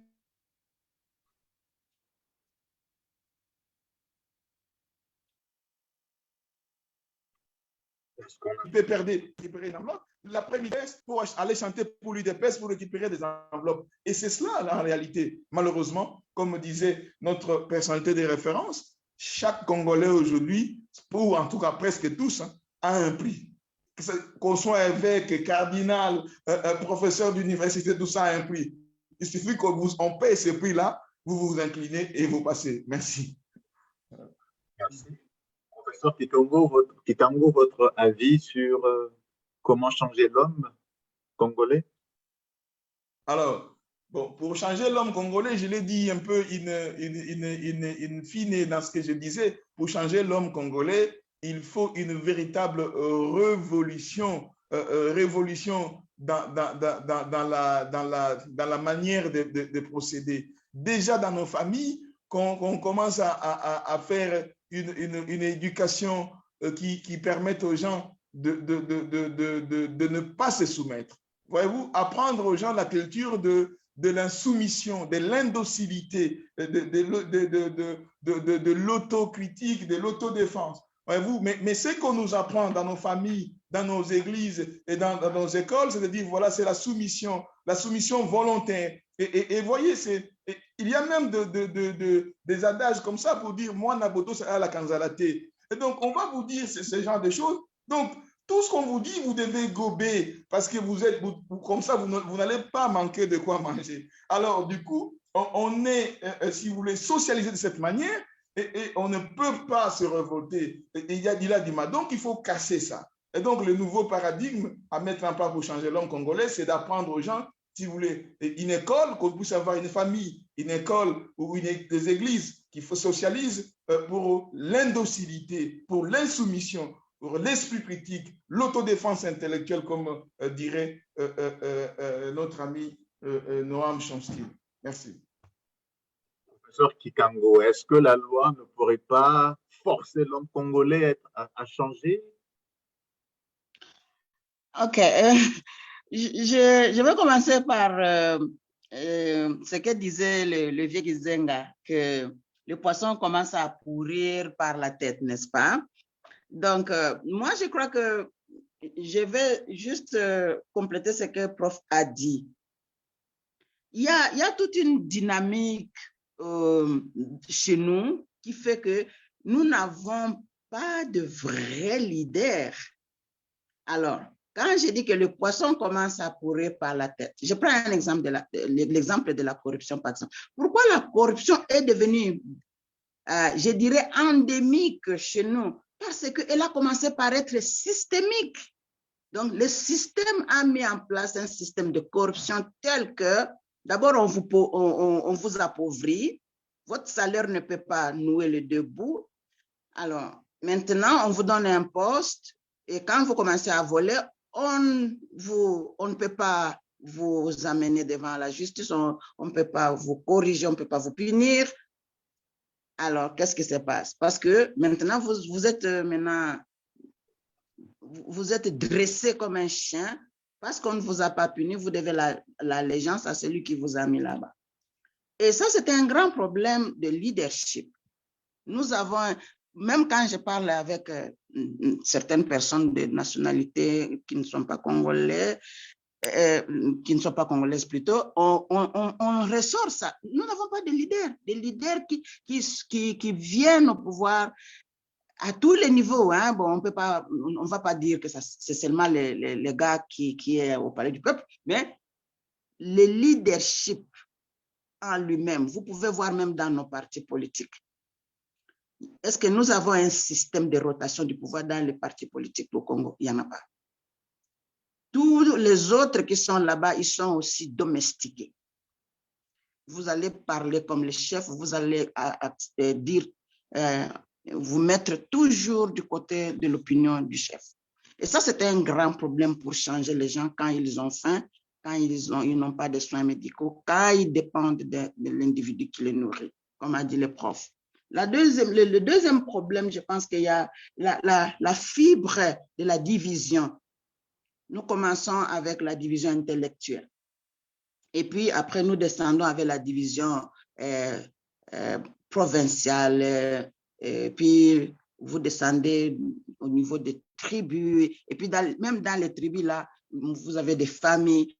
Et ça ne peut pas... ça ne peut pas faire que les gens changent. Pourquoi? Parce que quand il y a déjà un système mis en place qui consolide la division, vous ne pouvez pas changer parce que vous aurez toujours des gens qui vont défendre ce que l'autre là avait dit l'indéfendable. C'est comme maintenant. Moi, j'ai été à Uri hier, j'ai même eu des larmes aux yeux. Des gens qui défendent ce qui s'est passé à Goma.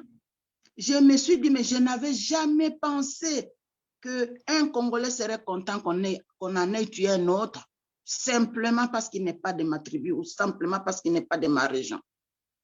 Vous voyez? Donc, maintenant, comment nous devons changer ça? Leadership, éducation. Il n'y a pas de... Et moi, j'ai pris ça sur moi-même. Les jours où vous apprendrez comment arrêter à Kinshasa, eh bien, vous saurez. Parce que quand je donne mon cours de droits fondamentaux, je prends toujours des exemples concrets. Quand je donne des devoirs, j'envoie mes étudiants. Je dis, vous allez chercher ça et ça et ça, vous m'amenez ça. Quand je parle des institutions, quand je donne le cours de droit administratif, je leur montre comment on ne peut pas survivre dans un pays où la corruption, le clientélisme et la camaraderie sont devenus des normes. On ne peut pas survivre. Alors, comment nous changerons? C'est vrai, avec le système judiciaire que nous avons aujourd'hui, qui est lui aussi tout à fait pourri, nous ne pourrons pas changer.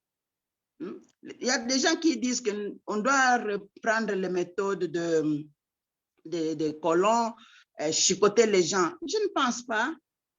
Je ne pense pas. Je pense qu'il faut seulement que les gens, comme je l'ai dit, que les gens respectent leurs semblables, que les gens respectent les lois de leur pays. Ici, par exemple, depuis des temps immémoriaux, si les gens doivent monter dans les bus, ils ne se bousculent pas. Le premier venu, ils savent que c'est comme ça, c'est une norme sociétale. Tu viens, tu t'alignes. Si le bus est plein, il part un autre vient, toi tu attends. Mais chez nous, regardez déjà comme quel désordre il y a sur la route. La police elle-même, elle ne peut même pas contenir l'indiscipline qu'il y a sur nos routes. Donc, je pense que nous avons ces problèmes-là de leadership et nous avons ces problèmes-là de respect des lois et que même les juristes, malheureusement, ne sont pas immunisés. Bien.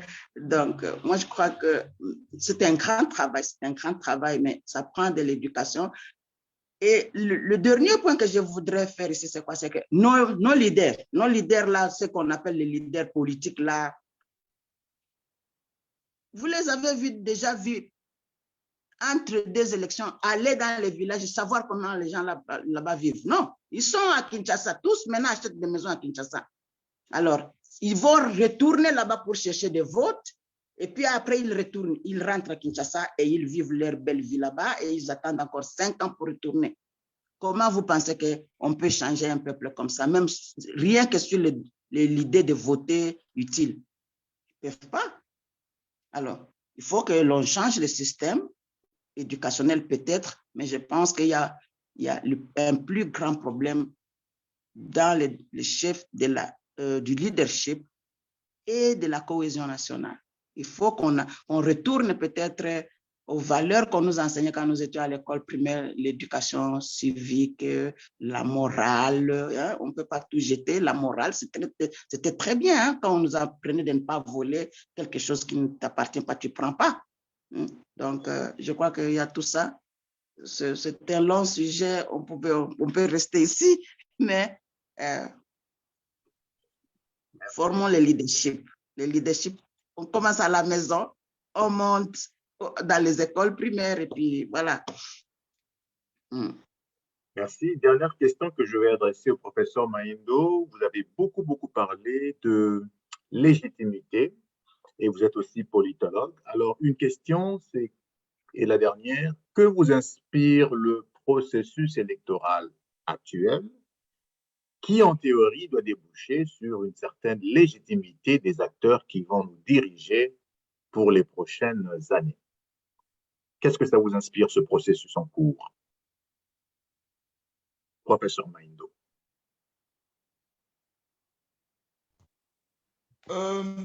S'il vous plaît, je n'ai pas bien saisi la question, la connexion a coupé un peu. Oui, je parlais en fait, vous parlez de légitimité. Que vous inspire le processus électoral actuel qui, en principe, devrait pouvoir nous donner des dirigeants qui sont légitimes? Est-ce que vous avez confiance? Oui, non, pourquoi? Bon, alors, oui. Je vois écoutez, pour être tout à fait honnête et sincère avec vous, ce processus électoral que nous avons ici actuellement, c'est un processus qui est très mal engagé et qui ne va pas donner ce qu'on attend d'un processus électoral parce que les élections, ça vise justement à polisser, à civiliser la course, disons, la bataille politique et pour que les gens puissent vivre, disons, puissent débattre des idées et que les gens qui sortiront des urnes soient ceux que la population aime, pour leur programme leur plaît, tout ça. Mais ce que nous, on a maintenant, c'est un processus qui n'est ni apaisé, ni inclusif, ni transparent, ni libre. Je vous explique. Vous commencez par la période la phase préélectorale, lorsqu'on préparait la loi électorale, la répartition des sièges, tout ça. Qu'est-ce qu'on a fait? La CNI, la mise en place de la CNI. on a tout fait pour imposer de mettre en place quelqu'un qui est du sérail du président de la République. Donc, on se retrouve avec un problème et on a donc imposé un candidat qui n'est même pas kimbanguiste, on l'a fait passer pour un kimbanguiste. Et les candidats qui étaient portés par les deux grandes églises, les protestants et les catholiques, n'est pas passé parce qu'il n'était pas assez favorable, assez proche donc du régime. Ce qu'on reprochait à Kalonda et à Kabila, c'est ce qu'on a reproché donc à celui qui est là aujourd'hui à la CNI, M. Kadima. Alors, vous avez l'autre institution qui va valider les élections qui a été mise en place, c'est la Cour constitutionnelle. Et donc, qui a validé les résultats, c'est lui qui va publier les résultats définitifs.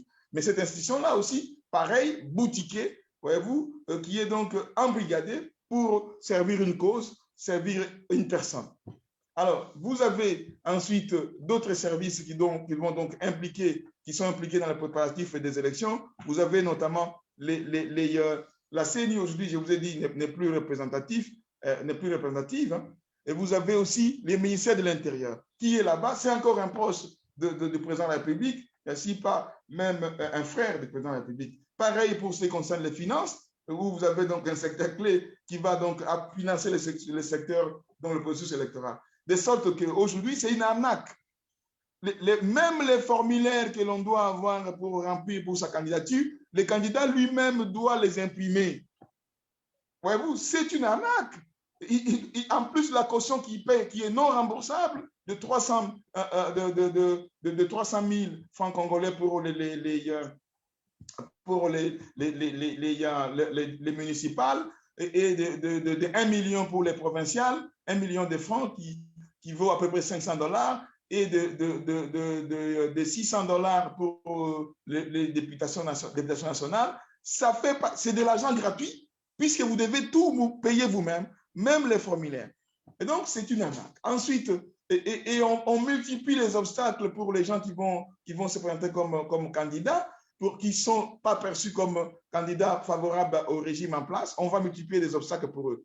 Alors, et vous ajoutez à ça une loi électorale qui est injuste et qui impose un seuil de recevabilité très élevé que peu de gens peuvent avoir, notamment 60% des sièges qui sont mis en compétition. C'est trop important pour la plupart des organisations ici. Et donc, ce n'est que pour ceux qui ont géré pendant des années et qui ont les capacités financières et tout ça, qui peuvent accéder à ce type de pour avoir des députés partout pour faire des sièges de 60%.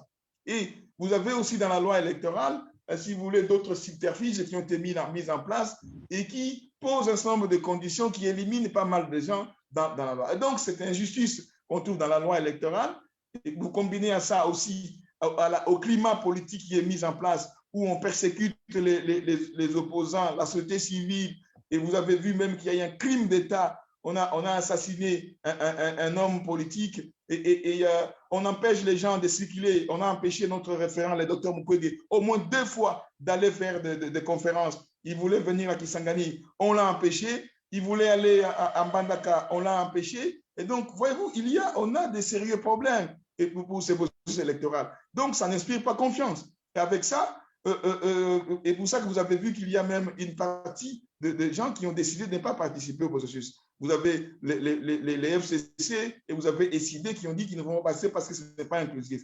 Alors, mais est-ce qu'il faut abandonner? Parce que c'est justement ce qu'ils veulent, que les gens ne puissent pas y aller, qu'ils puissent alors faire ici une espèce de plébiscite avec leurs fanatiques que l'on connaît. On a suivi la prof Eugénie tout à l'heure dire ici, les gens sont au nom de leur ethnicité, sont prêts à aller justifier l'injustifiable, l'horreur absolue de massacrer comme ça des gens avant même qu'ils soient sortis de leur maison, les massacrer dans leur sommeil à Goma. 43 personnes reconnaissent le gouvernement lui-même, mais la société civile parle d'une 50aine de morts, 56 personnes. Donc, voyez-vous, comment on peut justifier ça? Tout simplement parce qu'on est du même coin, de la même coterie que l'autorité qui est en place. Ça, c'est des choses qui nous font peur. Et donc, on voit bien que l'espace politique et l'espace de liberté est vraiment très rétréci, ce qui nous fait craindre qu'on ne va pas les mêmes causes produisant les mêmes effets.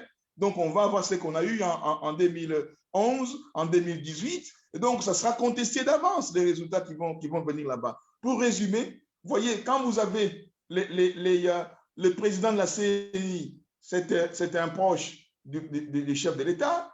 Quand vous avez les ministres de l'Intérieur, c'est un proche du chef de l'État. Vous avez les ministres des Finances, c'est un proche du chef de l'État. Le président de la Cour constitutionnelle, c'est un proche du chef de l'État. Vous attendez à quoi?